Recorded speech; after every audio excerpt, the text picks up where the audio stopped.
Hey, y'all ready?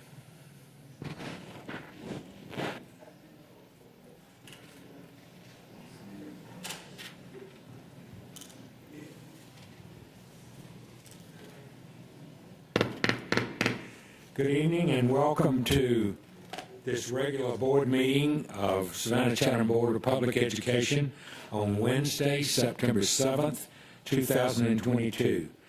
This is our regular board meeting. This meeting is being streamed live. You can also watch it at later dates if you miss it tonight. I would ask as we begin tonight that I would ask Ms. Davis Brown if we've met all the requirements for advertising and following the laws of Georgia. She assures me that we have. I will now call on, I'm not sure who is going to do the national anthem and the Pledge of Allegiance.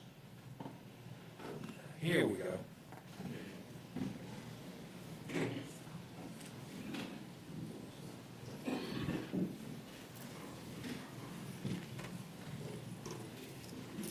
Good evening. My name is Kim Achenbach, and I am the Performing Arts Specialist for the district. And the group that is going to be performing for you tonight, the national anthem, comes from the Esther F. Garrison School for the Arts. These students are part of an ensemble called the Garrison Winds, and their ages range from 5th to 8th grade. They are directed by LaShondra Osborne, who is a product of the Savannah-Chatham County Public School System. She graduated from the Savannah High School Performing Arts Program, and she's beginning her 12th year in the district, having taught band and dance at Jenkins, Bartlett, Gadsden, and Garrison. We are excited to present the Garrison Winds to you this evening, and we thank the students and the parents and Ms. Osborne for their dedication. Once you're standing for the national anthem, please remain standing for the Pledge of Allegiance.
I'm going to take,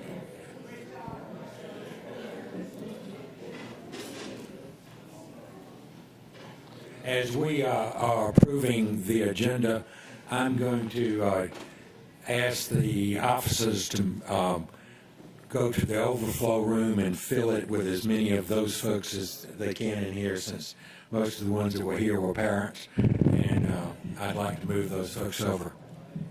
We'll just wait a second.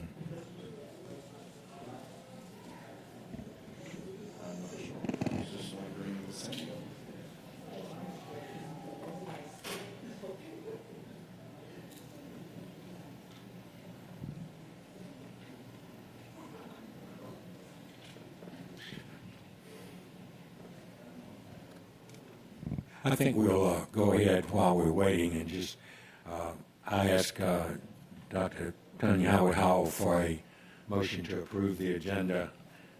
Thank you, Dr. Buck. I move that the agenda be approved with the revision of item 8.19, MC 23002, professional consulting services for East Bluffs, project services, Eagle Creek Leadership Solutions, LLC. Heard the motion to approve the agenda. Is there a second? Ms. Hines seconds. All in favor of approving the agenda, raise your hands. 1, 2, 3, 4, 5. 1, 2, 3, 4, 5, 6, 7, 8. All opposed? 1. The motion passes 8-1-0. Is there a motion to approve the amended agenda? Yes, I move that the approved agenda be amended to add item 8.26, approval of settlement to resolve dispute claim, EEOC charge number 415-2022-00455. Heard the amendment, the motion for the amended agenda. Mr. Johnson seconds that motion. Any other discussion? All in favor of approving that, raise your hands, please. 1, 2, 3, 4, 5, 6, 7, 8, 9. Motion passes 9-0-0. And I'm going to hold up here on routine matters until we get some of the folks moved over from the other room, because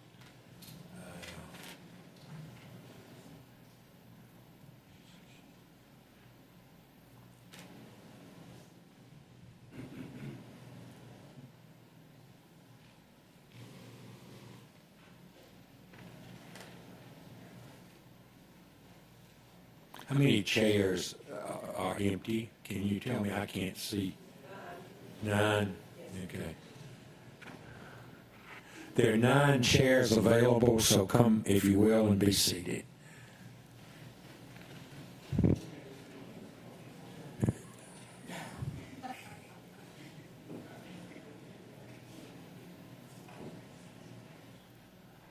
Is that most everybody now?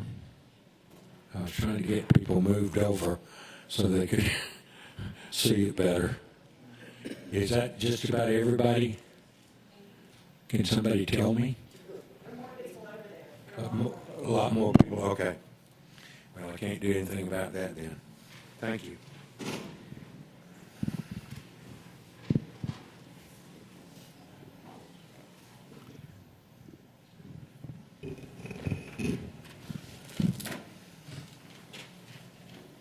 Announcements tonight. We have a Capital Improvements Committee meeting on Wednesday, September 14th at 9 a.m. in this building.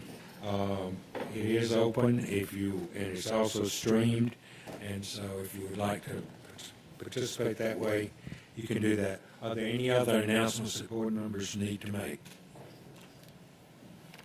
Hearing none, it is always a regular function of the board meeting to recognize those students and faculty and staff who have passed away since our last meeting.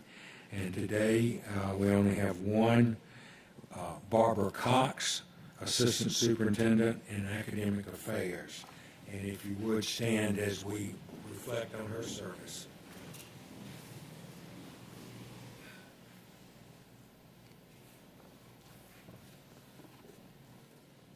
Thank you.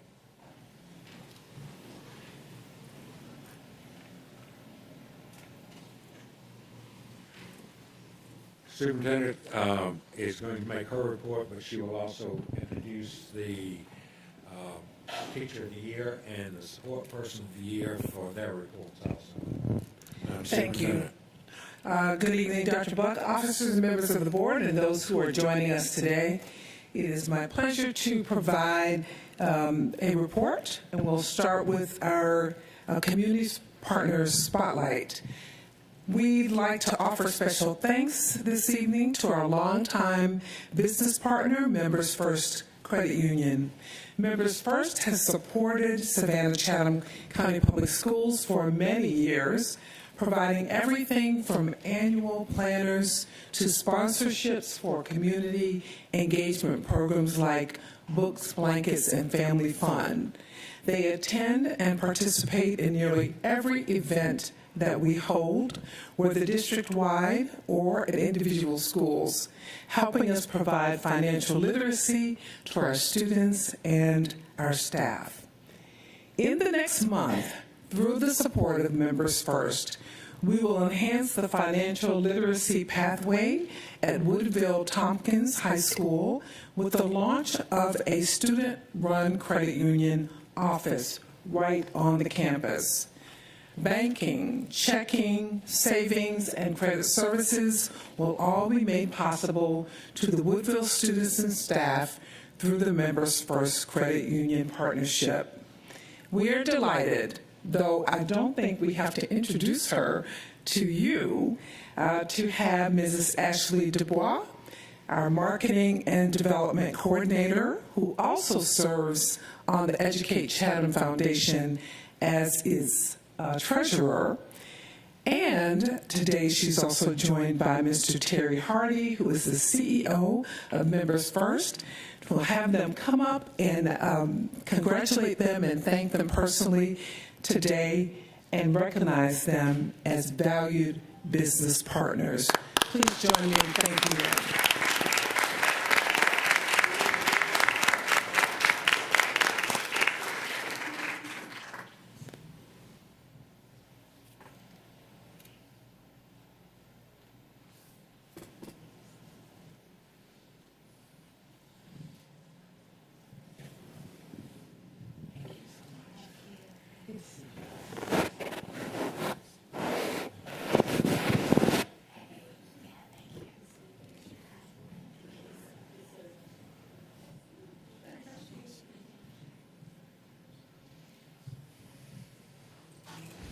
Again, thank you to Members First, to Terry and Ashley.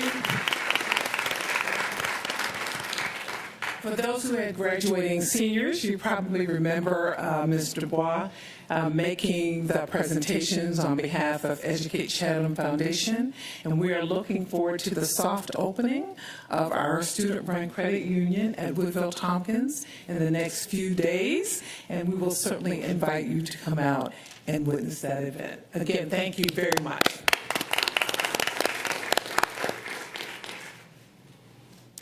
It is always my pleasure to introduce to you one of our many scholars. Tonight, I am pleased to introduce to you our featured student of the month for the month of August, who is a senior at Savannah Arts Academy. She is described as a model student, a star, and always willing to lend a helping hand. In addition to being dual enrolled, our scholar gives tours, assists her peers with college applications, and serves as the president of the SAA Skylarks, the audition-only girls ensemble from the Savannah Arts Academy Chorale. She has over 100 community service hours, volunteering for People of Action Caring for Kids, and that's a nonprofit committed to meeting the basic needs of children in our community. Her vocal talents are on display as a member of the Savannah Children's Choir, and she lends assistance with auditions for Savannah Arts Academy. She also works part-time at Chick-fil-A, probably where I've seen her, and at a local pediatrician's office. She plans to earn a doctorate in music education and pursue a career in nursing and health science. She states that being successful in the future is motivation for her academic success in the present. We are proud to introduce her to you today. She'll be taking home multiple gifts from our community partners, a gift card from both Members First Credit Union as well as Horn Law.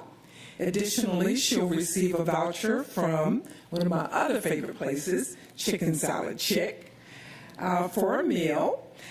She will also get Chicken Salad Chick merchandise and a dozen cupcakes from Jay's Sweet Treats. She and her class will receive printed copies of her favorite book, Where the Crawdads Sing, by Della Owens, and that's sponsored by our longtime supporter, E. Shavers Booksellers. She'll take home a portrait by Upscale Photography that's provided by Savannah Chatham County Public Schools. So she is standing in the back. We are proud to announce the Superintendent Student of the Month for August 2022, Reese Stainback. Congratulations.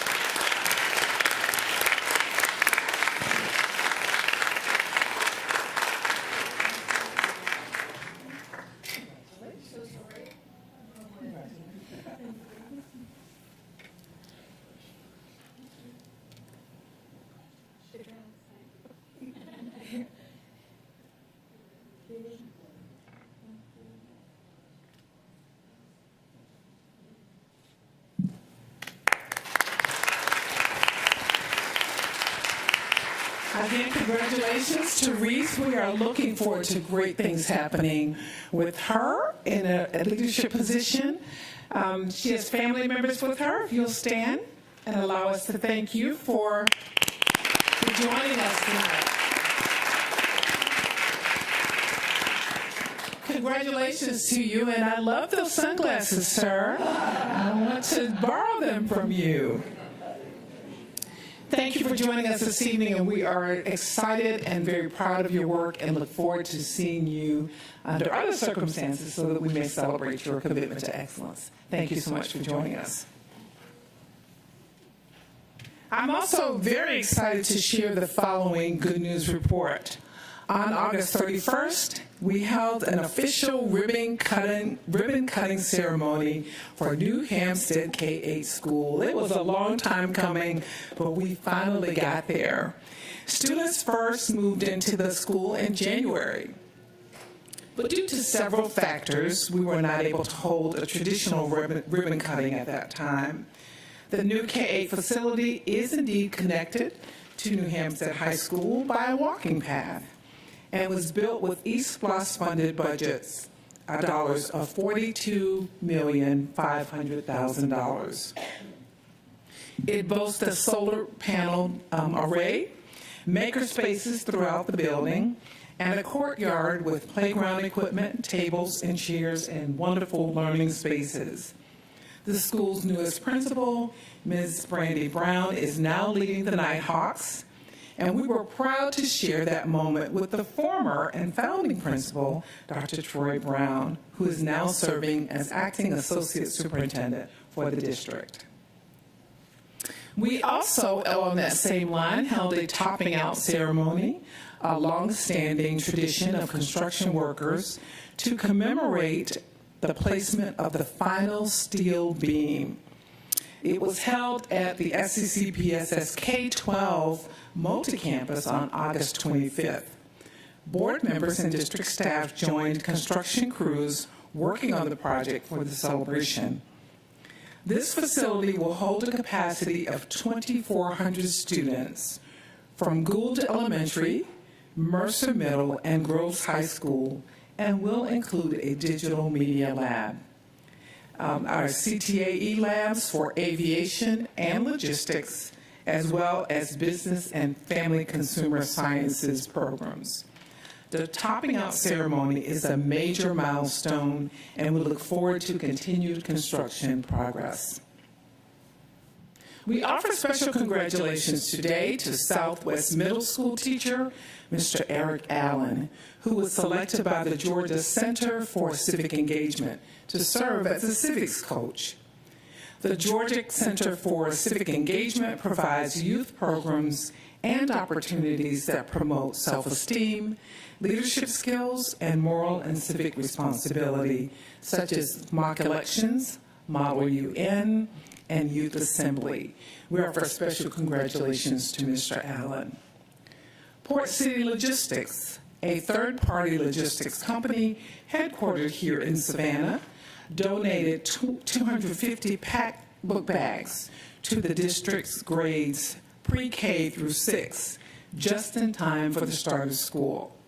The book bags, stuffed with supplies, were made possible through the generosity of the employees and management of Port City Logistics.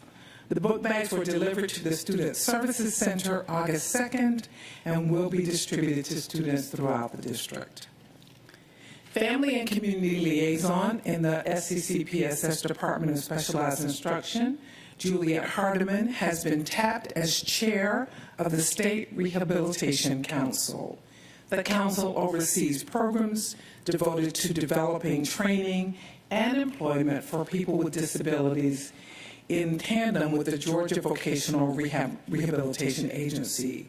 Ms. Hardiman was appointed to the SRC by Governor Brian Kemp in September 2021 and will serve on the council until 2024. White Bluff Elementary received a $3,000 donation from Chatham Parkway Subaru as part of the adoptaclassroom.org. 6 teachers were selected to receive grants for classroom supplies and curriculum supports for history and social studies. Congratulations to Principal Robert Lewis and his teachers. Ms. Irvine in kindergarten, Ms. Norrell, first grade, Ms. Fisher, second grade, Ms. Hicks, third grade, Ms. Harris, fourth grade, and Ms. Wilson, fifth grade. The teachers will share equally in the grant, which can be used in the Adopt a Classroom marketplace. We also today wish to offer special thanks to Vaden Automotive Group as a valued community and business partner.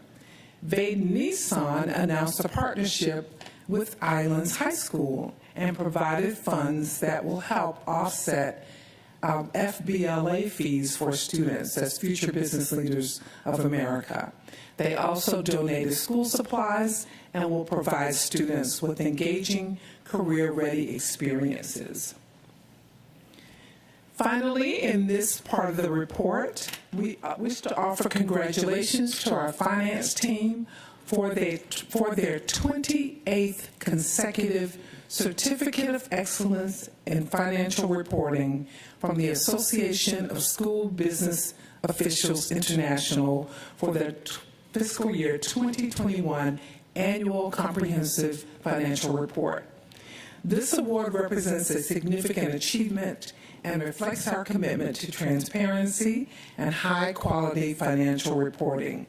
This is no small feat, 28 years consecutively, so we congratulate the entire financial team for their hard work. Please join me in thanking all of them.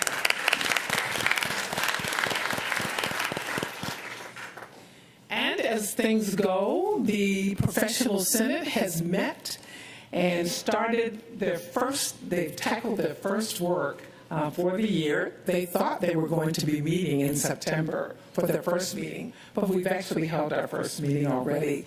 So I will invite Mrs. Whalen and Nurse Sowers to give you a summary of the report of their first meeting of the year.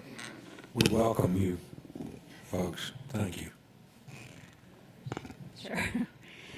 So a special called meeting was held via Microsoft Teams Tuesday, August 23rd to discuss the health and safety in light of the new CDC guidance. Mr. Kurt Hediger reviewed the new CDC guidelines that have impacted schools the most. Those include that the CDC has removed the recommendation to quarantine except in high-risk congregate settings. The CDC advises schools to put in place a core set of infectious disease strategies as part of the normal operations. When COVID-19 levels increase, schools should consider adding layered prevention strategies and then consider removing them once levels decrease. Questions were posed by Mr. Hediger, Mr. Ramon Ray, and lead nurse Wilson for the Senate to consider. Those included, what are some of the things we can do locally to mitigate the spread of the virus? How do we stay open? What will we do when we have extensive spread? What to consider as an extensive spread? Does an extensive spread include a certain percentage of staff only, or students and staff? Mr. Ramon Ray shared information about the Department of Health guidance that has also included the removal of quarantine requirements. District Lead Nursing Administrator Lisa Wilson expressed a hope that the new guidelines will offer some relief for our COVID teams. The local Department of Health recommended looking at those mitigation measures that are in place for the flu. Some of the mitigation measures discussed included hand washing, social distancing, a heightened focus on cleaning rooms and sanitizing, checking the ventilation systems, and of course, staying home when you're sick. Mr. Hediger discussed the consideration of using an alert system that would trigger automatically when numbers begin to trend in the positive direction. The system would alert a school's population to begin wearing masks and to increase sanitizing and cleanliness procedures. Once numbers improve, then those measures could be removed. Mr. Feliciano conducted a 5-question poll for the Senate members. Nurse Sowers, would you like to review those? Yes. Hello, everyone. The 5 polling questions and responses were as follows. Pick the top 3 strategies you feel are most effective. The top 3 were staying home when sick, 33%, hand washing, 17%, use of vaccinations and booster shots, 16%. How concerned are you for your safety if there's extensive spread in your school? On a scale of 1, not concerned, to 5, very concerned, the top result was 3.6. Extensive spread in a school should be defined as, the top poll said that a percentage of the entire student and staff population positive in the school, 60%. Which of the following do you agree with? 58% said a mask requirement for staff when there is extensive spread in the school.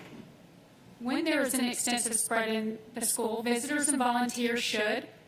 73% should not voted that not be allowed inside the school until transmission levels drop.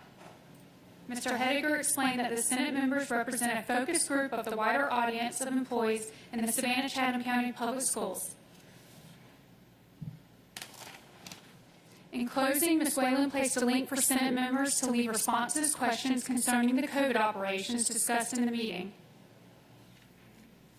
Did you get any responses or questions you want to share? I did not print those out. I'm sorry, I put you on the spot.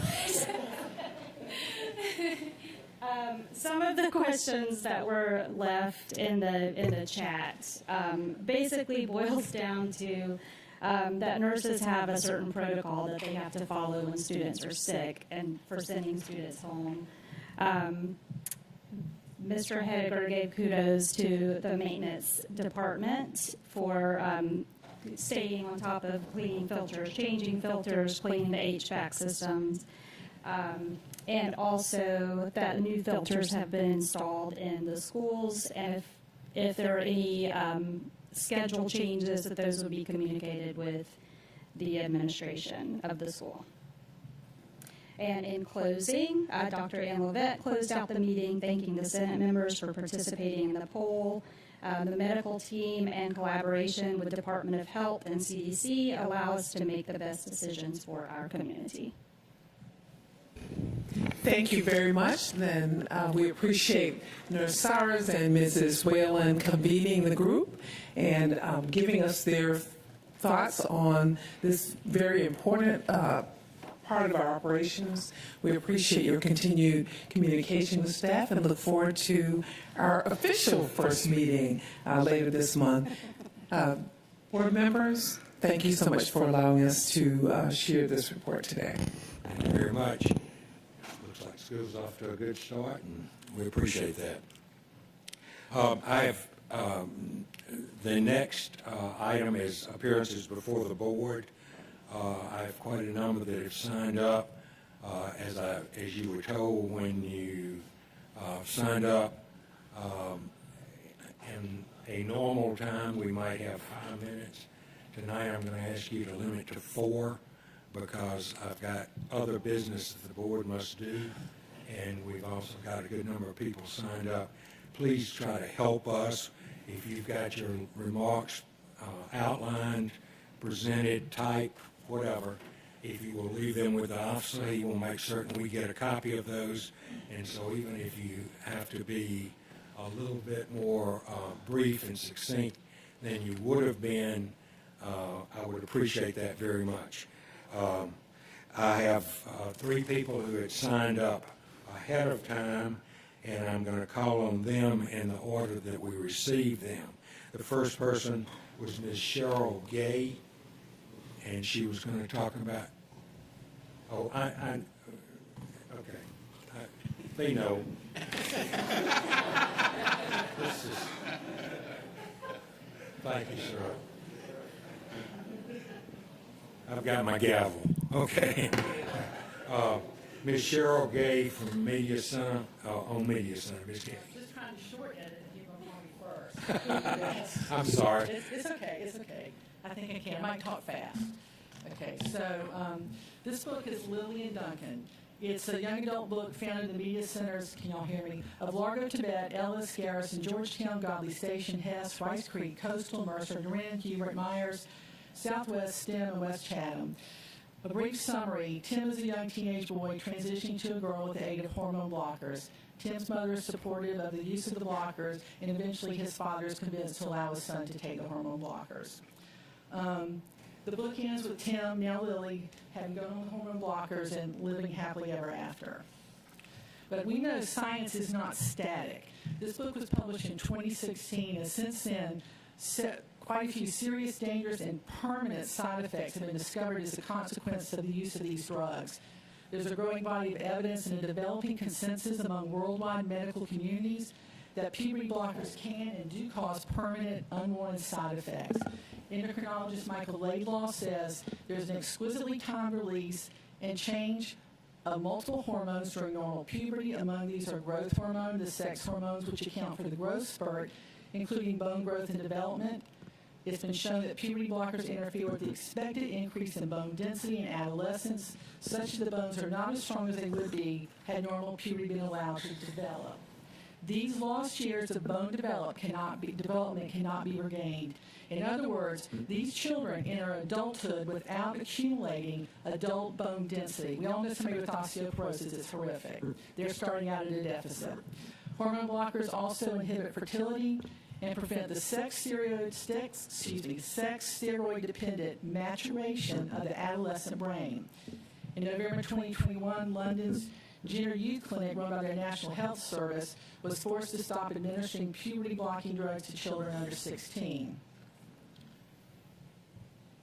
In July 2022, our own FDA added a warning regarding the use of puberty blockers.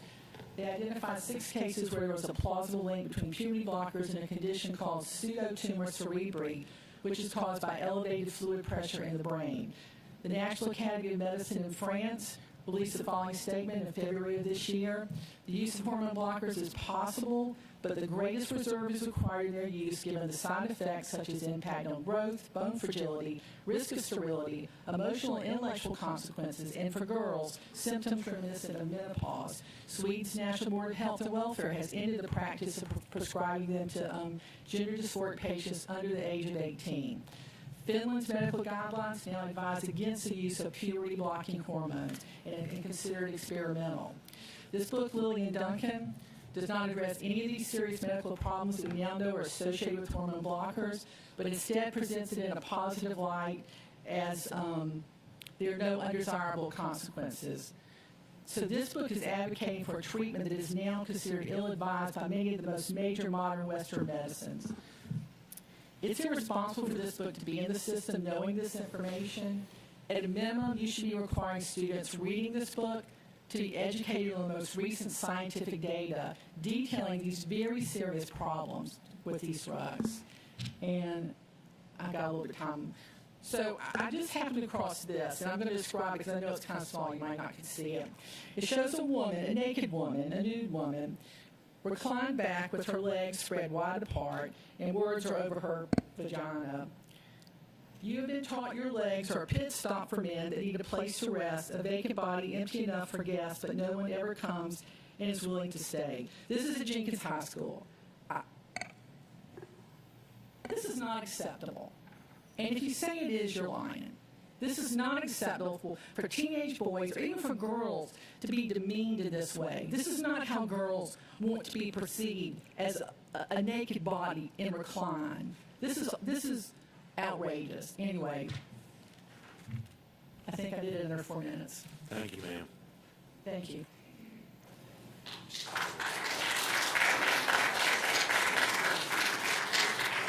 Next, I have Ms. Vicki Bradley. Welcome, Ms. Bradley. It's good to see you. My name is Vicki Bradley. I have 3 children who attended Chatham County Schools. I'm a graduate of Jenkins, Armstrong State College with a bachelor's degree in elementary ed, master's in education from the University of South Carolina, and I worked in the College of Education at Armstrong, and I hold a valid Georgia T5 certificate. I became aware of these books, and that's why I'm here to talk about them. I deem them as obscene. Definition of obscene is offensive to accepted standards of decency, morally repulsive, disgusting. And the following quotes are from books that are in the Chatham County Public Schools. I have decided to read them instead of spell them because they're in our schools, they're the words of the author, and our 14-year-old ninth graders are reading these. I apologize in advance, especially to those I know, our kindergarten, my kid's former kindergarten teacher who's here, and to Dr. Buck, I apologize. Monday's Not Coming by Tiffany Jackson. He took a deep breath. She sucked my dick. I didn't want it to happen. It just kind of did. Wait a minute. Is that what was really going on? She did your homework and you ate her coochie? Found at Beach, Islands, Windsor High, Jenkins, Johnson, and Groves. All Bow Ties Aren't Blue by George Johnson. You then took off your shorts, followed by your boxers. There you stood in front of me, fully erect, and said, "Taste it." At first I laughed and refused, but then you said, "Come on, Matt, taste it. This is what other boys like to do when we like each other."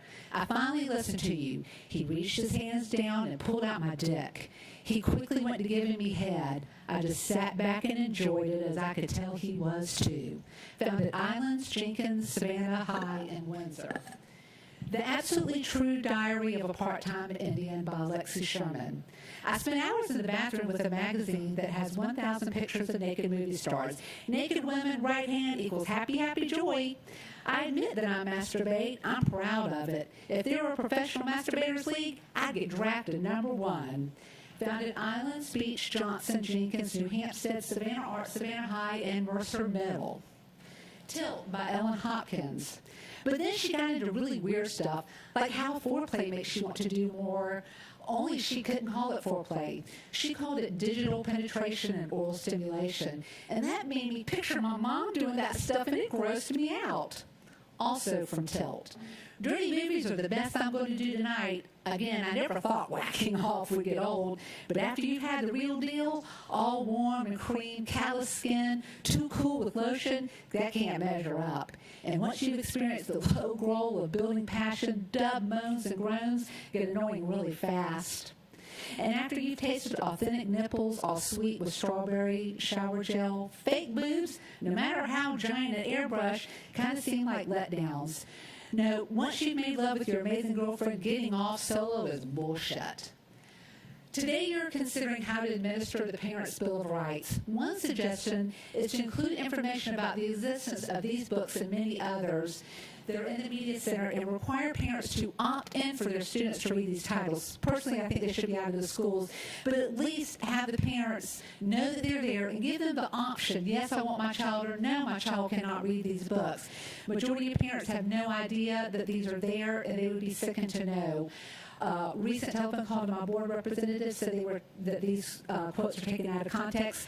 If you haven't read the books, read it. They're not out of context. What context justifies minor children reading about digital penetration or oral stimulation, which, by the way, refers to the use of the digits, your fingers, thumbs, or toes, to sexually penetrate the vagina or anus of a person? I cannot think of anything more demeaning to women than conditioning boys to see women in this light. As a mother of sons and a daughter, I'm appalled to think of my sons reading a book that depicts a woman this way. And I'm glad Reese left. She was at school with my son at Hess, and I hope y'all would be just as mortified for me to have read that while Reese was in here as I would have been. Thank you for your time. Thank you, Ms. Bradley.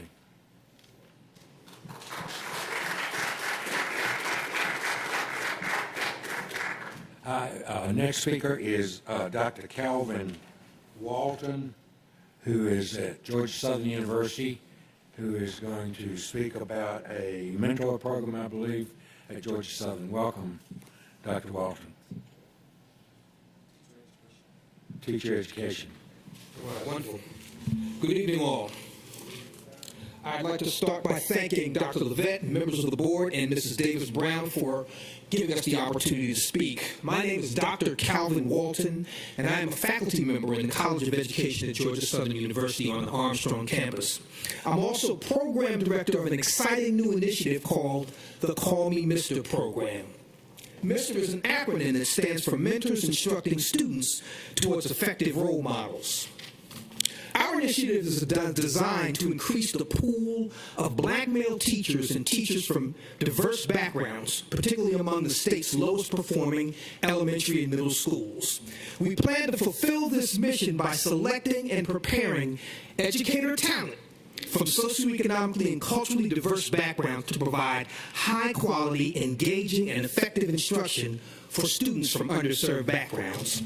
Call Me Mr. is an initiative that began in 2000 as a partnership between Clemson University and 3 HBCUs in South Carolina, Benedict, Claflin, and Morris colleges.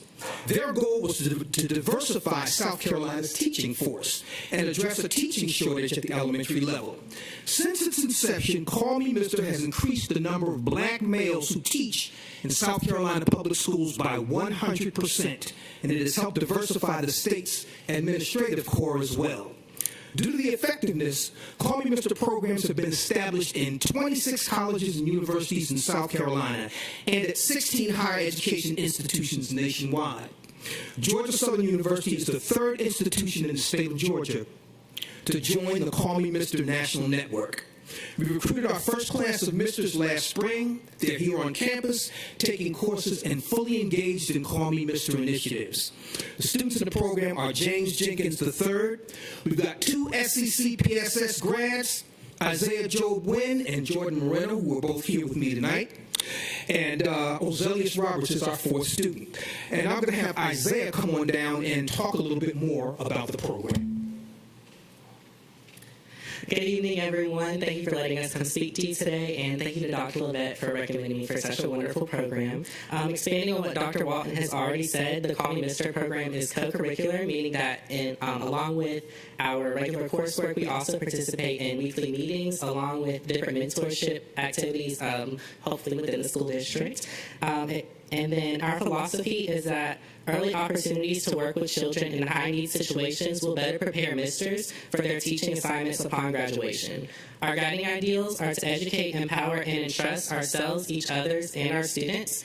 And our tenets are ambassadorship, brother's keeper, personal growth, teacher advocacy, and servant leadership. I'll now turn it over to Mr. Jordan Moreno. Good evening. Thank you for letting us come over.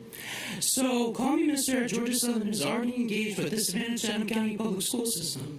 We are collaborating with 100 Black men of Savannah to serve as mentors at Largo Tibet Elementary School. Our first day of duty is actually this next Friday.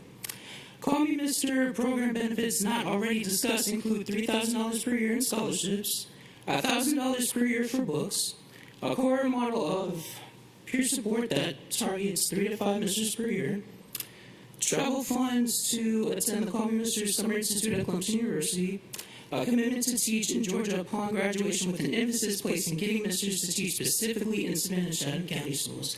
I will now bring back our dynamic director, Calvin Warren.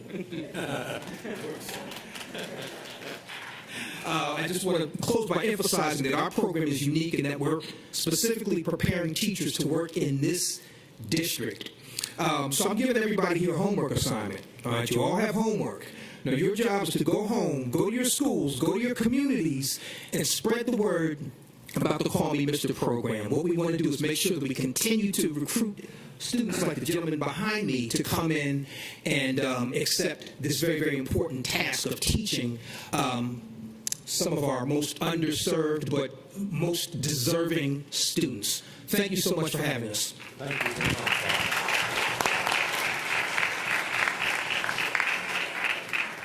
Thank you very much, sir. Isaiah, it's good seeing you again. I have three people who have signed up to speak, and I don't know whether we're planning to speak as one or with three. It's Alejandro Del Rezo, Danielle Rodriguez, and Christina Magano. Okay, all separate. Okay, Alejandro, you want to come first? We welcome you, sir.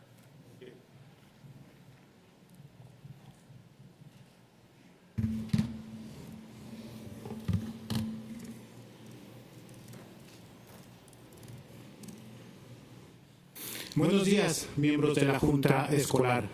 Me gustaría agradecer al comité por su compromiso de servir a nuestra comunidad estudiantil. Mi nombre es Alejandro del Razo. Soy residente del condado de Savannah Chatham. Tengo una hija de 11 años que se encuentra actualmente cursando el 6º grado y tengo también otra niña de 2 años. Good afternoon, school members. School board members. I would like to thank you for your commitment to serving our student community. I didn't start my speech in Spanish because, thankfully, I have the ability to speak and understand English. But I wanted you to experience a little bit of what it feels like when someone communicates to you in a different language and there is nobody to translate. My name is Alejandro de Razo. I am a resident of Savannah, Chatham County. I have an 11-year-old daughter who is currently in 6th grade, and I also have another who is 2 years old. I would like to share with you a little experience that we have. When my daughter was in 3rd grade, a new student joined the classroom. It was a Latina little girl with no knowledge of English at all. In my daughter's words, the girl was crying with frustration as she didn't understand anything that was happening in the class. My daughter, who is bilingual, approached her offering support and help, for which the teacher asked my daughter to translate for the little girl at all the times. I applaud and celebrate my daughter's action of compassion and concern for the little girl's need. However, this caused a delay in my daughter's learning, which was reflected on her grades. That's why I called the attention of the school about this situation, to which they respond that they couldn't do anything other than separate the girl from my daughter and leave the little girl suffering without the required attention. This experience, among others, has led me to identify certain areas of opportunity for improvement for the Board of Public Education in Savannah, Chatham County. The scarcity of school materials and newsletters in other languages, mainly in Spanish, the lack and in some cases the total absence of translators in the classrooms and administrative offices represent a great barrier to the development of the education for Hispanic students. There are approximately 4,500 Hispanic students currently enrolled in the Savannah-Chatham County School District, representing about 12% of the total student population. it is inadmissible that the parents of those 4,500 students have to wait on the phone sometimes for more than an hour to be attended just because the school doesn't have the essential communication resources for these families. Here, members of this committee, we have a great opportunity area to create and offer a bilingual educational system in order to ensure the development and future success of not only the Hispanic communities, but also to the rest of the student population. How? That's why I'm here today, because I want all ESOL students to have an inclusive and bilingual education that affirms their culture and identity. I ask this school board entity to hire more ESOL teachers and to give them better material and more tools so that the students and parents have a better access to the opportunities that they have in order to achieve success.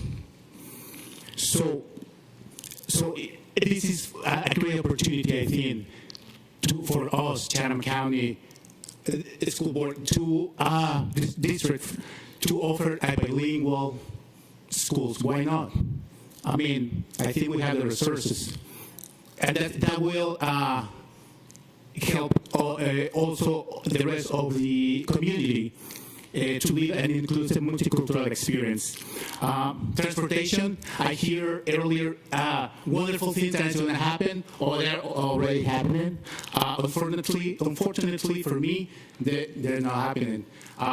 I have to, this morning I have to take my daughter off of school earlier because I want to be here sharing with you, because there is no bus service for my school. So my only recommendation in transportation is simple. Pay the bus drivers more, offer more bonus. And because I'm a bus driver, and I know this job has a huge responsibility because we are transporting your kids. And the amount of money that we are receiving as bus drivers is not enough. One more thing, last but not least, is very important, is school safety. Based on the recent events of mass shootings in several schools across the nation, I would like to know which actions are we going to take. Thank you, sir. Thank We you. appreciate you. Next is Daniela Rodriguez.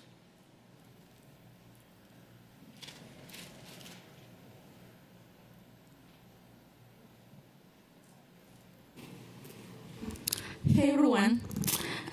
Thank you so much for allowing me the chance to speak. My name is Daniela Rodriguez, and I'm a representative of Migrant Equity Southeast, which is an immigrant rights organization here in Chatham County. And I work directly with immigrants and non-English speaking community every day. Today I'm here because I have hope. It hasn't been broken yet. That the school system will deliver for this community. So this is what we're asking. Number one, we want more resources for ESOL students. One example that I can give you is Garden City Elementary School, where 61.20% of the students identify as Hispanic, which is more than half of the student population. But when we have one-on-one conversations with the community, they have told us that oftentimes they only have one person there who can help to interpret for them. Number two, more transportation. On August 2nd, the day before the first day of school, we have families reach out to us because they didn't know anything about the school bus routes. They had no idea when the school bus will pick their children up. So we call the number, right? We look up online. 912-395-5591. And when I call, I was number 58 in the line. Can you imagine being number 58? So we called the school directly. It was only, I want to say 3:30, 4 p.m., and we were told that the school principal went home and they couldn't help us. Well, we understand that the day before school was a busy day, makes sense, This is nothing new. We heard complaints from immigrant parents about this since the beginning of the year, so January, February, and we still continue to do so. And then number 3, we ask for language accessibility. As my friend spoke a little bit earlier, now you know what it feels when someone speaks to you in another language and you don't understand, and there's no one to help. Because of this, over here, all of us have the ability to speak English, but we don't represent everyone. If we really believe in inclusion, we should have someone who provides translation for those parents. Parents who do not speak English cannot attend the school board meetings and voice their concerns if they do not understand the language. We would love to have a person who could translate during these meetings. We understand that it will take time, but we also know that these meetings are on YouTube. So we would like to suggest that in addition to having a person who can translate during these meetings, you could also have subtitles for those videos that are online. I know that all of us believe in the importance of equity and inclusion, and by working together, we can make sure that all the students, regardless of their background or regardless of their first language, get access to all the necessary tools that they need in order to be successful in school. Thank you. Thank you very much, Ms. Rodriguez. Next is Christina, and say your last name again, please, ma'am. Magana. Thank you.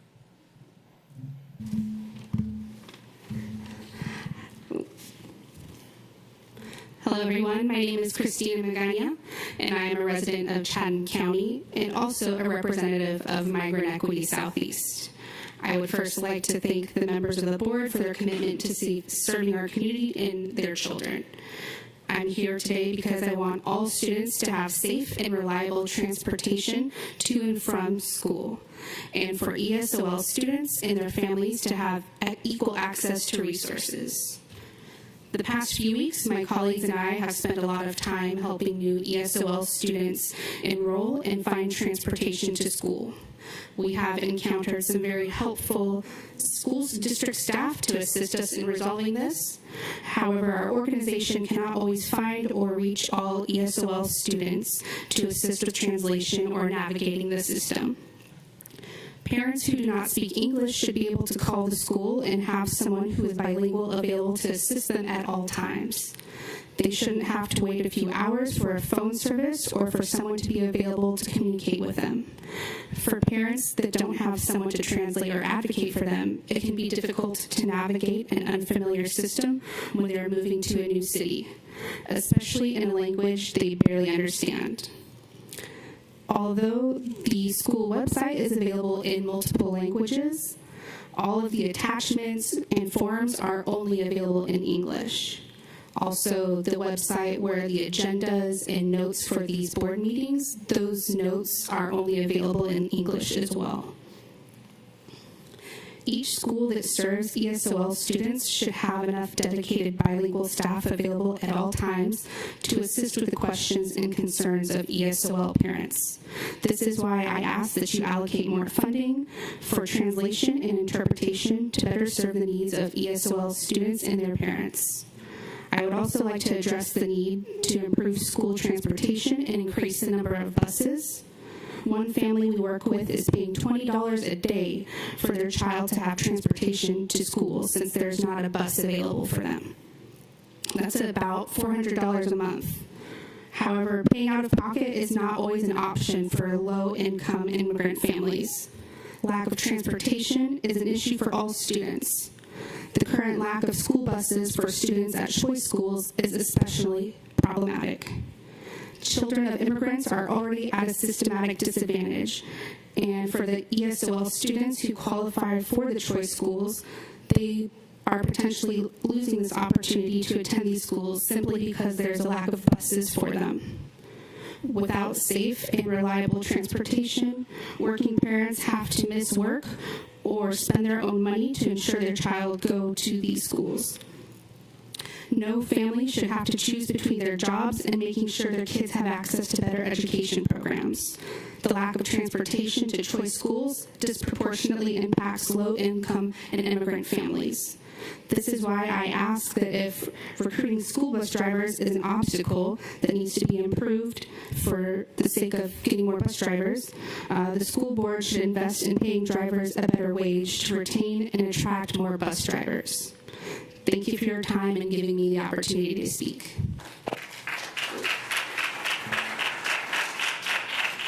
Thank you very much. The heightened awareness that all three of you have just given us is, I think, extremely important for us all. So thank you for your time and your willingness to do that. Next, I have Ms. Beth Mazzaroni. Sound quality is a lot better over here. It's hard to hear people. That's fine. Thank you. My name is Beth Mazzaroni, and the last time I addressed the board was in July regarding the $75 million budgeting era and the alleged violation of the Property Taxpayers Bill of Rights during the budget and millage rate process. I referred this concern to the Deputy Director of the Georgia Department of Audits for review. In addition, I also made the Deputy Director aware of the recent food services potential fraud, waste, and abuse concerns discovered by an audit of the Savannah-Chatham County Public Schools internal audit team. Taxpayers should be encouraged to know that Savannah-Chatham Public Schools is one of the only systems in the state that has an internal audit team, and this team reports to the school board president, not Superintendent Lovett. According to the 7-page memo detailing the audit's findings, 24% of items from a follow-up inventory audit at select schools could not be located at these schools, but were documented in the Edison system, the district's cafeteria management system. To break this down, the current protocol for procuring food is based on the individual perceived food needs of a specific school site. Inventory is ordered and sent directly to the school site, not a central location. This purchase and inventory gets recorded into the district's cafeteria management system. The audit found that 24% of the food that should have been at these schools inventoried wasn't. If individual schools are inaccurately forecasting their food needs, there can be an opportunity or potential for waste due to spoilage, abuse due to cash flow issues, and fraud in theft of food.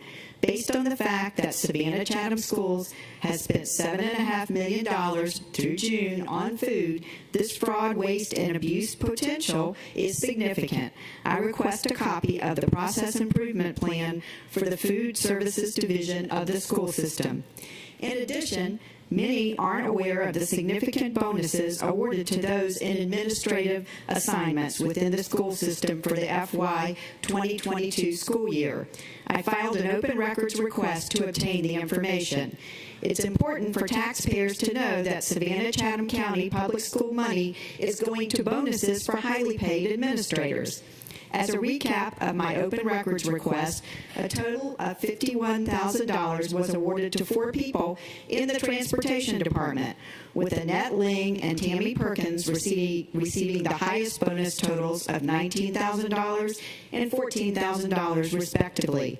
Is this rewarding the transportation department for missing by 20% its targeted FY 2022 performance goal of 92% for the percentage of on-time bus arrivals, departures, and drop-offs, or for making parents provide transportation for children who are accepted to choice schools and or programs? The HR department received bonus totals of $24,400, with Ray Ramon receiving a total award of $16,000 added to his salary of $169,205 as of 2021 per govsalaries.com.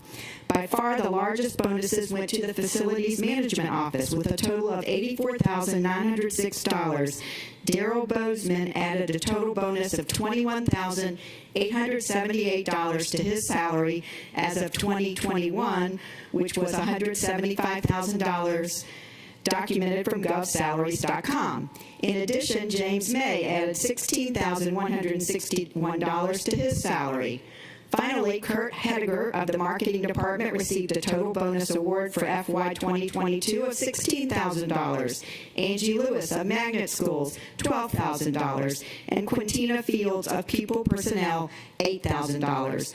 All of these bonuses together combine for a grand total of awarded bonuses of $196,306 in addition to administrative salaries that are frequently 200 to 300 times higher than the average salary for the same job nationally, according to govsalaries.com. For a benchmark, the median base teacher salary as of August 2022 for the school system is $57,795. Some of the administrative bonuses noted were 30 to 40% of a teacher's entire salary. The success in terms of reading and writing proficiency lives in the classroom. Why are taxpayers' revenues not being allocated for more teachers and higher salaries to attract them instead of bonuses for administrators or for food that is allegedly missing? The school board said they couldn't roll back the millage rate fully, which would have reduced our property taxes because they need more money. Or do they really just need to manage it better? Perhaps if they used it responsibly for the direct benefit of students, we would have better reading and math performance. Thank you for your time. Thank you very much.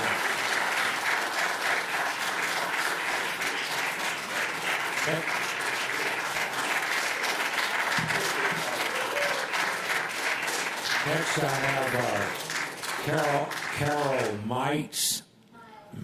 Miles. I'm sorry, Ms. Carol Miles.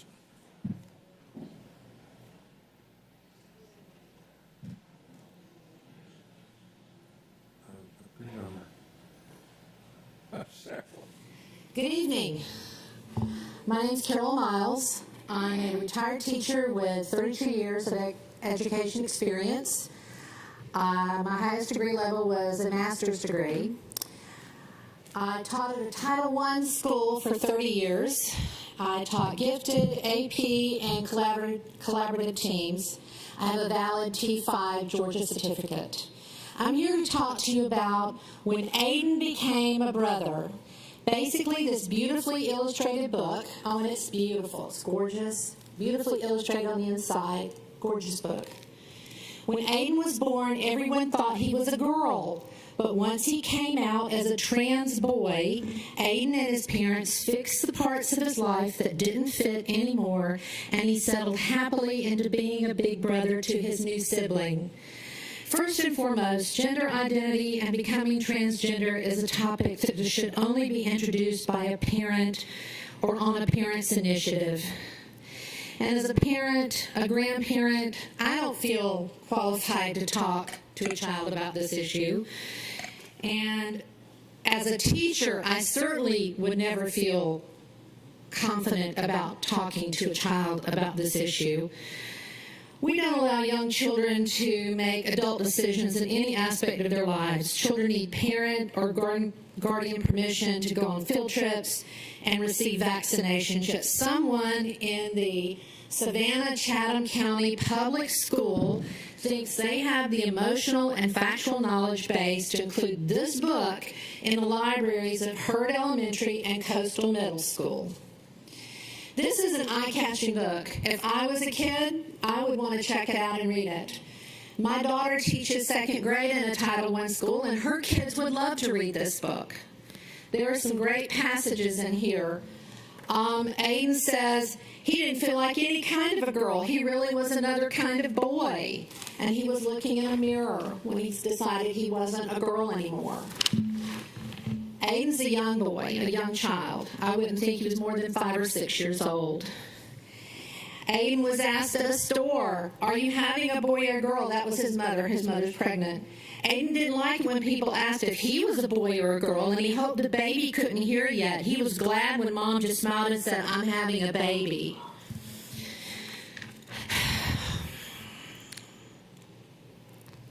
Most children strive to please their teachers. This book is on the accelerated readers list. They crave praise given for a job well done. There are subtle nuances in this book that an adult would pick up on, but a child would not. Aiden is written as a brave, heroic figure. What child doesn't want to be seen that way by the authority figures in his or her life or their peers? This book is a blueprint, maybe one can say a suggestion for one path to be lauded as brave or heroic.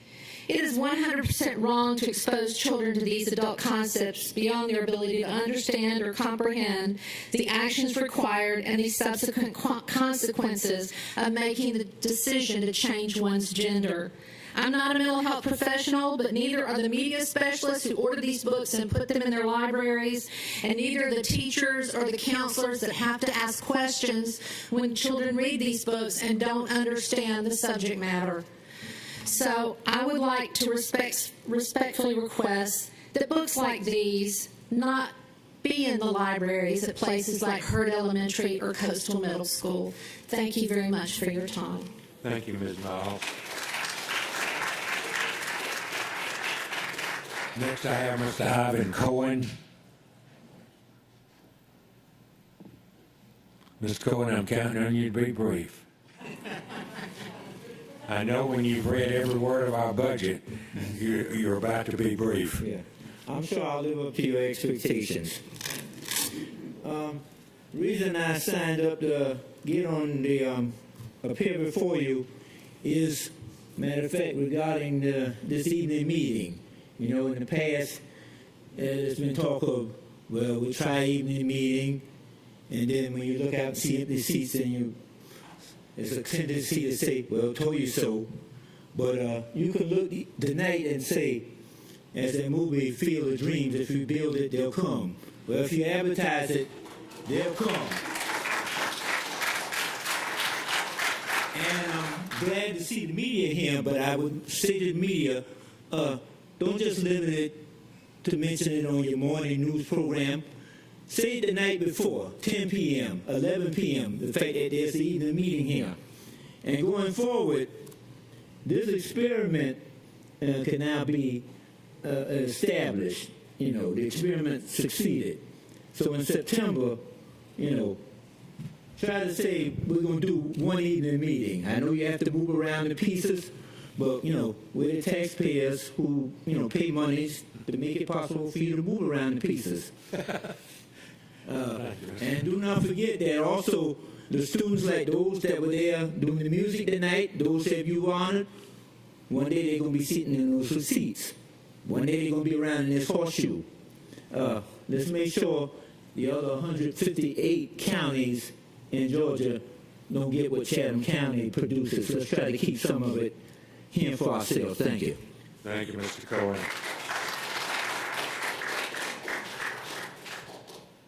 Next is Jenny McCord. Welcome, Ms. McCord. How are you? I'm good. How are you? Hadn't seen you in a while. Yeah, life is hard. Yeah. Good evening, everyone. I just wanted to come tonight and speak about how context and understanding of what policies we see in our classrooms and how they affect what is happening. There are real problems facing our school district. Shouting about library books, censorship, and educational theories that don't exist within our classrooms is not helping solve those problems. There are massive issues with how education is funded nationwide, with poverty in our city, with racism and classism baked into our policies and procedures, and with testing, which narrows our curriculum to the detriment and quality of a well-rounded education. One person cannot fix all of that. On top of that, toxic positivity, issues of accountability, and lack of transparency within the Chatham County School District are issues that also need to be addressed. The federal government provides 7% of our public school funding, and the state provides approximately 50%. The remaining funding source for our schools is local property taxes. The United States is the only country in the world that funds public education that way. I don't believe the school board wants to force anyone, homeowners and renters who also pay property taxes, to pay more. However, they need to fund education. The Individuals with Disabilities Act is legislation that ensures students with a disability are provided with a free, appropriate public education that is tailored to their individual needs. The federal government has never funded that mandate at above 18%. 1 in 5 individuals has a reading-related disability that requires specific intervention. College teaching programs have so much information to cover that do not or cannot prioritize identifying reading-related disabilities. In the event that they are identified, there are still not enough resources available to provide the appropriate research-based intervention for those students. As these types of interventions have never been adequately funded locally, by the state, or by the federal government. The constitutional responsibility to provide public education to students in the state of Georgia lies with the state. Education is always one of the legislature's first cuts when they're trying to balance the budget. In their funding formula, the state funds children as gifted at a higher rate than any other state in the union. The gifted program is primarily based on tests taken in early grades. These test scores are very closely related to how much their parents earn. On top of this, Georgia is only one of 6 states who does not provide additional funding for poverty, a state where 1 in 4 children are living at or below the poverty line. Students living in poverty often have fewer resources at home to complete homework, study, or engage in activities that help prepare them for success during the school day. The local district can absolutely make changes to make education better for our students, but the community needs to engage in positive and meaningful ways. Participate in public school. Donate your time and money to them. Send your children to our public schools. But also, you need to hold your federal and state level legislators accountable for the role they play in the massive failures as well. Thank you. Thank you, Ms. McCall. I have Mr. Adams, who's going to talk about transportation. 4 minutes, please, sir. 5. 4.5. Is this thing on? Yes, sir. I'm getting with y'all too, because that right there is kind of off. It's good online, but back there on this particular mic, it's off. So if I can lend my services to help get this situated, I will. I came here for an array of reasons. I was brought here for transportation, but it kind of led to some other things, and it all kind of culminated to one thing. Somewhere down the line, the vision of school board members is array, and it's causing us to lose focus of the mission at hand, that is our kids. We got a lot of things that are thrown off. We got kids that are brawling across the school board or the school district in different schools. I've seen it online. That means y'all definitely got the calls, whether it be on radio or by phone or by email. That's not going to work, man. We got to do something about that. We have issues with transportation. We started somewhere around the COVID era where we lost bus drivers due to whatever reason, and it's been spiraling out of control since then. I've heard a lot of things about money needing to be put towards bus drivers, but I would argue that we need a lot more than just money thrown towards bus drivers. Although they do need the money, I am not downing the money in any shape, form, fashionable way, but when you have buses that are being followed by parents, family members wanting to fight bus drivers and or monitors, that's an issue, and I know it's happening. When you have students walking out of schools or willing to fight teachers, bus drivers, that's an issue that got to be situated, and it's all of us' problem. It's community members, but most importantly, it's the people who we elected and put on this board to represent us, to make sure this is situated. And we're here. We want to fix the issue. Do what we got to do to get this issue fixed. There's a few other things, man. I'm still hearing things about these books that I know good and well I couldn't take the images out of and put on a T-shirt and walk into these schools where these books are on the shelves. I know I can't because I'm a product of this school board, and I know at least what used to be in our code of conducts. That we as a dad with kids in the school system, man, we can't have that. I seen some smug faces earlier when some of these excerpts was read out of these books. Y'all some little nasties. I'm just saying. I saw them faces.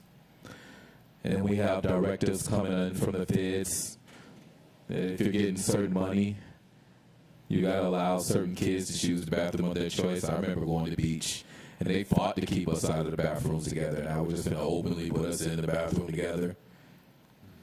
It's not going to work, fam. Oh, your sign works. That's what's up. I had something else I wanted to hit on. I'm going to use my time and be as brief as possible. I think I got like a minute left. We got to do something about these buses. School choice, someone hit on it earlier. They're using it, but they can't take it to the full extent. We're supposed to be fostering lifelong learning experiences at the highest level for all. Not having transportation is not fostering that for all. I'm done. I don't have it written, but this technology, y'all can run back to playback. Thank you, sir.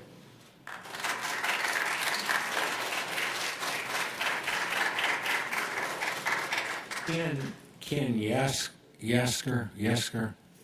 I'm sorry, I mispronounced that, I'm sure, but.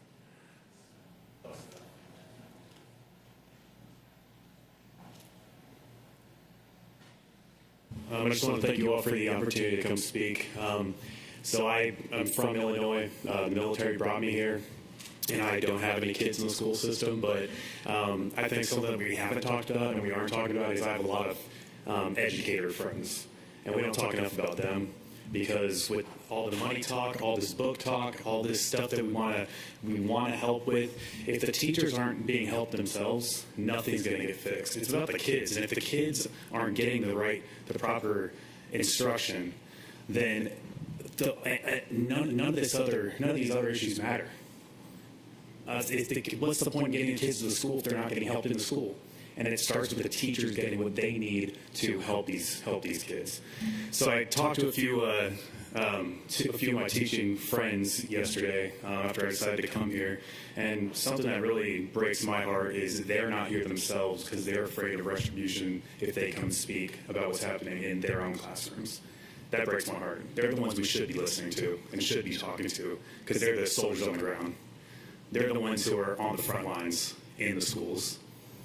So it starts with the teachers, starts with the parents, and it's your job to make sure that they're being taken care of. So we're already 4 weeks into the school year, is what one of them pointed out, and there's no end in sight to the large class sizes. We're over the state's limit in just about every classroom. We need more teachers. I was talking about budgeting and those bonuses. Man, what I can do with $16,000 right now myself, right? But how about we just allot that money towards the bus drivers and then giving the teachers or paying more teachers so that we don't have these large class sizes. One teacher can't teach all these kids.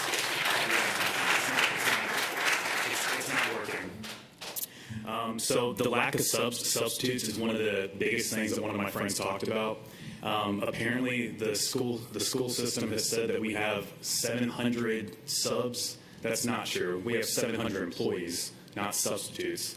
And as somebody who's in the military, law enforcement background with my family, and I have some teaching family and friends, I know that I'm not a mental health professional, but I've gone through some mental stuff, all right? I still do to this day. And I know teaching profession, that is mentally draining.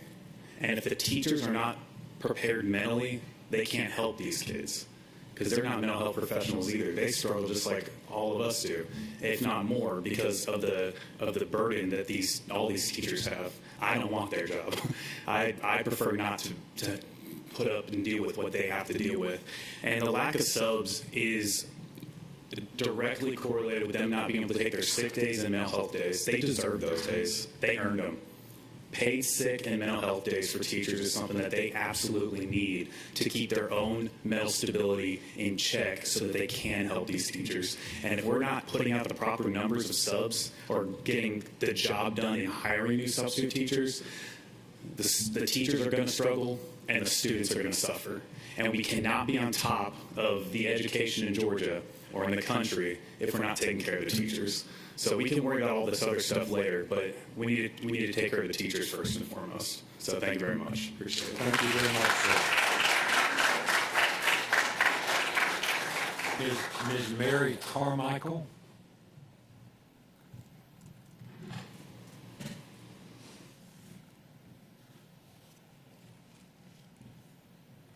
Hi, my name is Mary Carmichael. I was a student in Charles Ellis and Savannah Arts, as if that fucking matters. Anyway, if you don't like being what's taught, then just keep your kids at home and teach themselves. We already have a huge internet literacy problem among the older population, so easily misled and riled up. I don't think it's appropriate to make teachers do all this extra work when people are already using the school system as babysitters and parent stand-ins. It's completely inappropriate. Teachers need to be focused on the ability to teach. They already have to use their hard-earned money to supply classrooms with supplies, i.e. books, pencils, papers, and make the classroom a place students will actually want to learn. They're not paid enough to deal with BS. All these people reading quotes from books. If you don't like what your kids are gonna learn, please take that up with them individually. Do not make it so others cannot learn and be subjected to experiences and views different from your own. We need critical thinkers, not people who just follow things blindly. Getting rid of books is fascism. And if you get rid of these books, you're not going to get rid of trans people, of queer people, of intersex people, and their experiences deserve to be heard. Kids will experience these things, and giving them books filled with different experiences can help them navigate that. If you don't want to help children, stay out of it. We need to help teachers and giving parents the ability to pick apart what kids learn isn't helpful. Y'all already can't get teachers to teach, and that's what you should be worried about. Thank you. The last two speakers did not tell me what the topic is, and before I need to know that before I really allow you up here. One is Commissioner Rivers.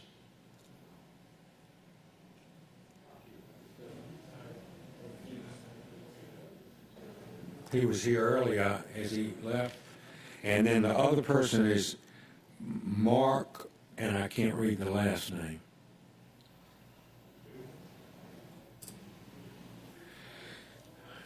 Mark and Rivers not here. That completes our public appearances for this evening. We appreciate everyone's interest and great food for thought, I think, for all of us as board members, but we'll move forward now.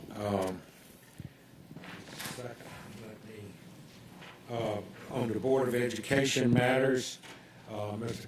Hediger, will you move from there, please, sir? Thank you, Mr. Board President. Moving on in our agenda, item 7.01. This is a 4-year review of policy. This is policy LD, which is School General Governmental Relations. We'll note that this was originally adopted in 1977 and then was reviewed in 2010. And we are now reviewing it to get in compliance with our 4-year policy review. Primarily cleaned up the language for better quality policy language. One of the main changes you'll see here is the board authorizing the superintendent to establish and maintain cooperative working relationships as opposed to what was previously written as close working relationships with other governmental agencies. First read, 4-year review. This is the first read. Any discussion from board members? I just have to say it's interesting that the work of the board doesn't seem to matter to many. Any other comments on first read? Moving on, please.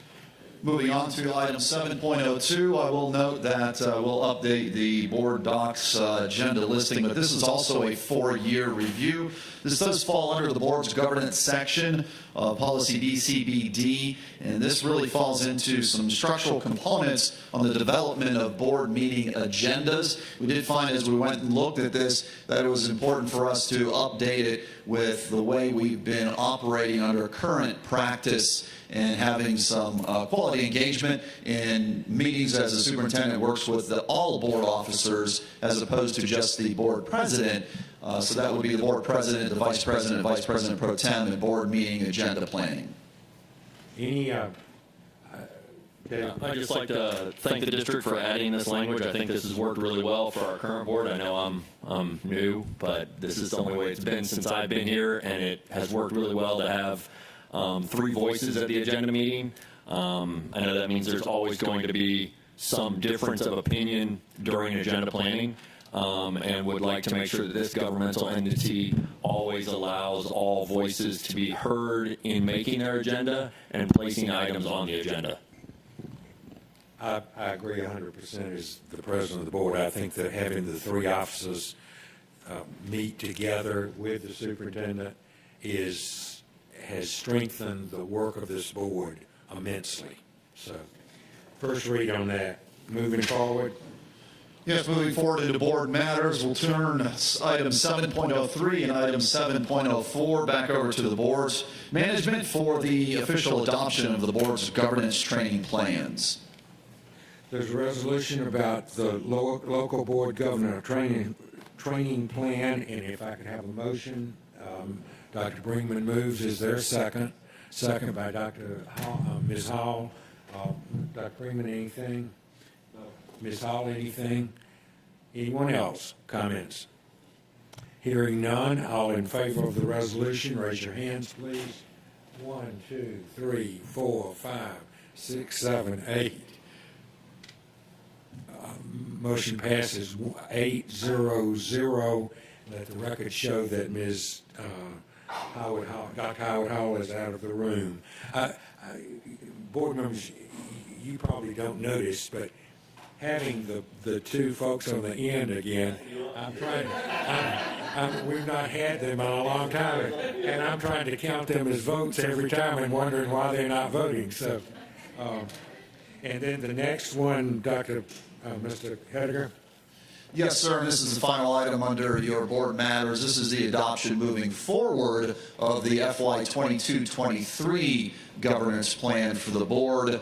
By rule and protocol, the board must adopt your forward training plan as well. And Mr. Johnson has moved that we approve that. Ms. Hines has seconded. Anything, Mr. Johnson, Ms. Hines, anything? Other board members? So our training plan, I noticed some of our names are on there that might not be here, so. I just want to put in an ad for the neuroscience that was a really good class. The class, it's a new class, and we don't often get new classes in our training. It's the neuroscience of effective decision making. It was a really good course. Both of us took it. Good. Yes, that is an on-demand course. Were you going? Yeah, I would like to see how we could expand offerings that we get. Unfortunately, I've seen many of the same courses offered time after time, and we need to continue to grow, and I think something needs to be done so that we have more access to a more national. I agree with you, and I think that would be something that we could look at both. Okay. If we decide to do not us, but a local course, if you will, it has to be approved first before we can get any credit for it. But I do think that if we wanted to put together some folks working with us that would locally, I think we all need to know more about many things we've heard tonight, for instance. And, yes. Then I would like to suggest that we pursue inclusion, diversity, equity, and accessibility training, and also implicit bias. And if there is a provider that can give that to us, that we can get approved, that would be awesome. I think that's a good idea. Dr. Buck, some of us are going to an equity conference tomorrow morning. Oh, good. And it would be wonderful if that could be added actually to our training. Okay. I mean, we don't really have anything to do with that, but I mean, remind me again, and I will check on trying to see that it gets. Mr. Catchmark. I just had a question. Our training is mandated by who? Us, GSBA? Well, the hours are mandated by the state. And then we have to take courses that are approved by GSBA? Right. You know, so that maybe they have a, captive audience. They do. And they limit They what is do. and is not approved. So But really they- the right approach is figuring out how to expand. They have approved for us, though, some things we've put together over the years I've been in office, because we did the economic development thing with Yeah. CETA one time and got credit for that. And I mean, it just is a little more work because you just don't, they don't look at the listing in their newspaper and say, oh, that's approved, because they've heard that 19 times. Well, I'm just saying there's two courses of action. One is we, every time there's a course, seek approval, which is administratively burdensome. The other is to get them to expand some of their offerings or their rules. That's going to be a large uphill climb. Maybe I'll ask them to hire me as a consultant. There you go. I'm just saying, We had the next this time. conversation like 5 years ago. I know. When next time we have an opportunity to contribute to a GSBA meeting, one of the comments can be, right, you're mandating that we take courses, but you offer 6 courses and we've taken them all multiple times. Multiple So times. I will be that's part of the proactive. conversation. That's all. I will be proactive. The Department of Commerce, National Oceanic and Atmospheric Administration, has a list of federal contractors that provide training that are approved for us for our required training. There are individuals who provide implicit bias, consensus, all of those different trainings, including IDEA. I will provide the superintendent with a list of those vendors and courses so that you can possibly share them with GSBA for approval, so we can use something that's already We'd be happy to constructed. work with that as we move to December. Honest to goodness, I really will. Did we vote on the last motion? All in favor of that motion, raise your hands, please. 1, 2, 3, 4, 5, 6, 7, 8. 800, and let the record show that Dr. Howard Hall is out of the room. Moving on to the consent agenda, I call on Dr. Brinkman to move that. Motion to approve the consent agenda. He has moved to approve the consent agenda. Ms. Hall seconds. Anything, Dr. Brinkman? Anything, Ms. Hall? All in favor? Anybody else? All in favor of that motion, raise your hands, please. 1, 2, 3, 4, 5, 6, 7, 8. Motion passes 800. Let the record show that Dr. Howard Hall is out of the room. Moving on to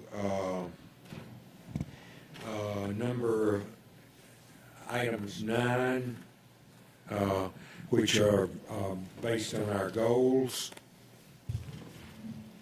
And Mr. Jackson is in place. Ms. Jackson, welcome. Good evening, everyone. Is it your bedtime yet? Almost. It is mine. That's a hint. I get that. I get that. I have before you the financials for the first month of fiscal year 23. As most of you know, during the month of July, it's very limited activity. We do have some revenues that come in, but most of the property tax revenues that come in is put back into FY22 as actual revenue. We do have some expenditures that show up.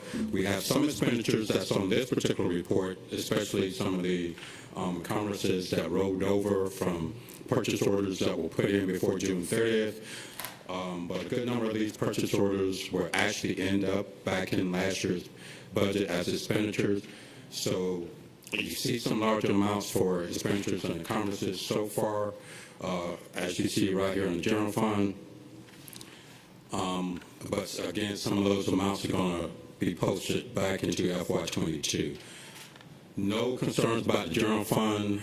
As we get into the other funds, they're in the same boat. We have limited activity funds up until we get to 584. I think is the only fund that I want to talk about a little bit.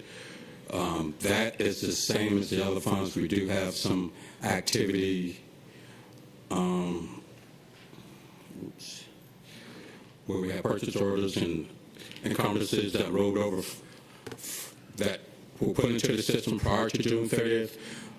Some of these created negative accounts, but most of this, about 150, 170,000 of these encumbrances were from a grant I believe we got from Georgia Port to do a donation to do some work at Henderson Formie.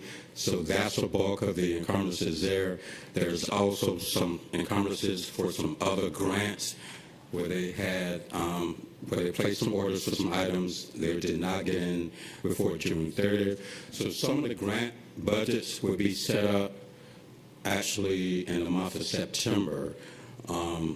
We go through a process, the accounting goes through the process, move items that were actually received before June 30th back into FY22. Then once we get all that cleared up, then we start adjusting the budgets for the special revenue funds. But other than that, all the other funds are in shape so far, which is good for the first month of the year. Are there any questions about the Questions of board financials? members?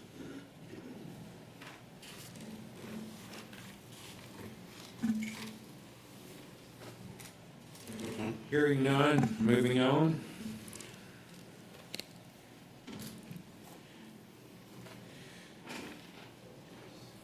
The next item, I believe, is the Energy Conservation Services. All of these agenda items are pretty short. On September the 9th, 2020, the board approved RFP C21-3 to Georgia Power to provide energy management consulting services for the school district. At that time, board approval was granted to proceed with a $0 cost preliminary audit, which resulted in the development of the recommendation for potential savings.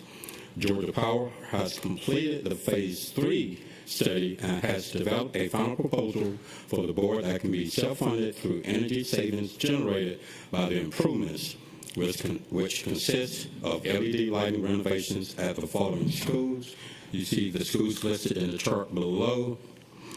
The total cost for the project is $4.4 million. The funding source will be East Plus. Thus, be it resolved upon the recommendation of the superintendent that the board approve the contract with Georgia Power for Phase 3 LED interior lighting for a lump sum cost of $4,404,100 through the use of East Plus funds. I think Dr. Brinkman's already got his hand. It gotta be Denise. Yeah, Denise, you seconded. We'll count Ms. Grabowski second.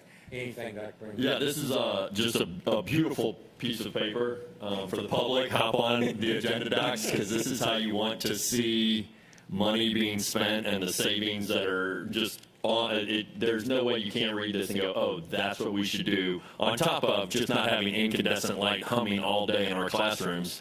And I couldn't find good research because I was like, I gotta find some science that says this is scientifically better for our students too. Anecdotally, I know it definitely is. But it's just awesome that, we go out and say, hey, how much money is this going to cost us? Oh, wait, we'll just pay it off in 10 years in the savings. And if you're confused on why HVAC isn't an annual savings, that's because it's not going to heat our buildings as much as well. So thank you again. Ms. Grabowski? Dr. Brinkman, the science is in the light spectrum. Obviously, also compliment the work of our facilities team and bringing this forward. It's very exciting to see us taking this step in this direction. And to Dr. Brinkman's point about HVAC, I think this is an excellent example of how sustainability is really integrated into a building. We think of LED lighting as really being a cost savings from an energy perspective, which of course they are. but they're also part of an integrated building design because it does lower the demand of your HVAC because of less heat. It does lower your maintenance operations because of the longevity of the lights and the lower need to be able to change all those bulbs. And so it is very comprehensive, even though we're just talking about lights. It's much more than just that. And certainly the payback is very attractive, and I'm glad to see us taking this step. I do have one question. Does this cover now all of our schools with LED lighting? Or will there be another phase? You know how to have a question. No, this is 100%. So we'll be 100% LED with this phase here. Wonderful. Thank you. Before we've had the motion made and seconded, before I call on board members, it is customary in our policies that people from the audience can speak on certain agenda items. We've not seen that much in the last few years or so, but Ms. Darla Elam, is that the correct? Can you come right to this mic, and I would appreciate it so much if you would do it in about 3 minutes. Do you need your? Yeah, I do. I'll just read it for you. No. My handwriting's pretty bad, so that might be challenging.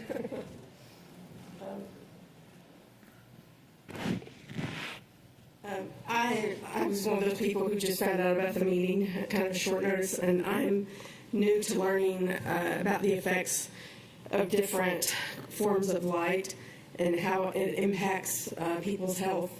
I know a lot of people are familiar with like fluorescent lights, how they can affect people negatively, but my concern is that what if we end up moving from something bad to something worse? And from the research that I've done, LED lights have a lot of harmful effects. They have a lot of blue light, and as a lot of people are learning now, blue light has really deleterious effects on human health. It's been linked with disrupting sleep, cancer, mental illness, nosebleeds, obesity.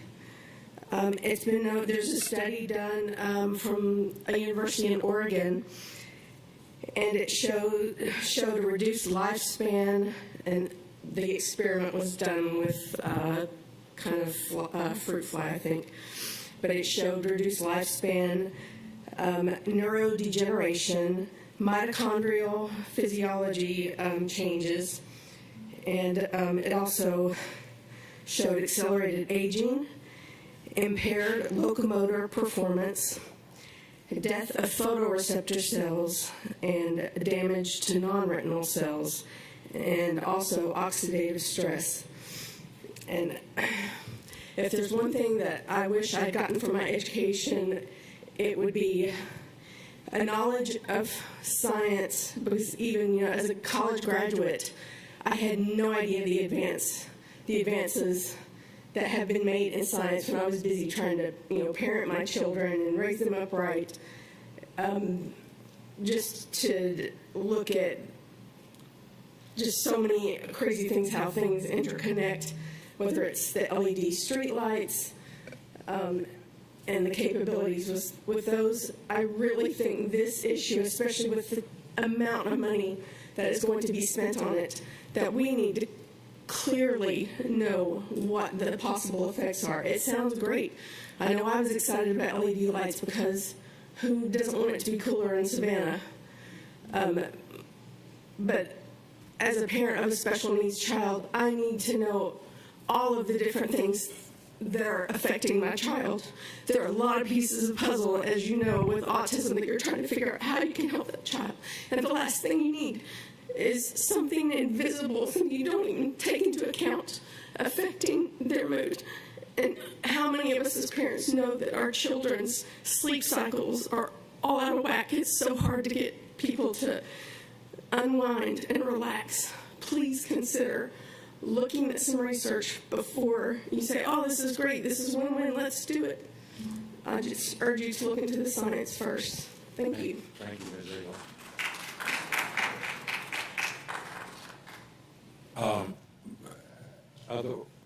Ms. Grabowski. All right, but I appreciate the speaker's comments, and at one of our earlier meetings, I was joking with Dr. Brinkman about the color spectrum, but that's very critical. And many of the first LED lights did come out with color spectrums that are not optimized for learning and for human health.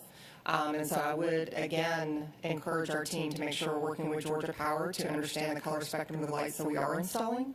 And also, as you know, a huge advocate of daylighting, so we can rely more on natural light and less on the artificial light. So I think it needs to be a multi-tiered strategy in order to make sure that we are providing the high-performance, healthy learning environments that we all want for our students and our teachers. Thank you. Thank you. Other board members, any comments? Ms. Elam, Ms. Grabowski is a good, I'm complimenting her because this is kind of what she does for a living. And so she might be able to help you in the future with some questions you have about things like this. I would put you all together for a phone call. Any other comments from board members? Hearing none, all in favor of the resolution, raise your hands, please. 1, 2, 3, 4, 5, 6, 7, 8, 9. Motion passes 9-0-0. Moving on to, I believe, is this the last item of this? Yes, sir. And the last item is just a budget transfer to move funds from unallocated contingency account to a construction account to pay for the lighting.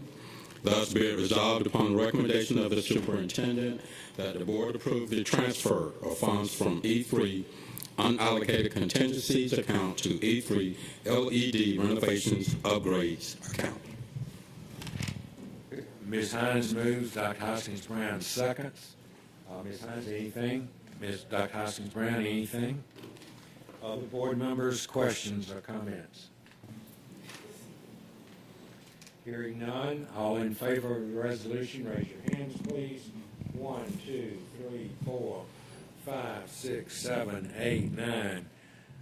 Motion passes 9-0-0. Thank you, Mr. Jackson. Board members, a very good meeting, I believe. Thank you for your attendance and participation. Can I have a motion to adjourn? Ms. Grabowski moves, Ms. Hall seconds.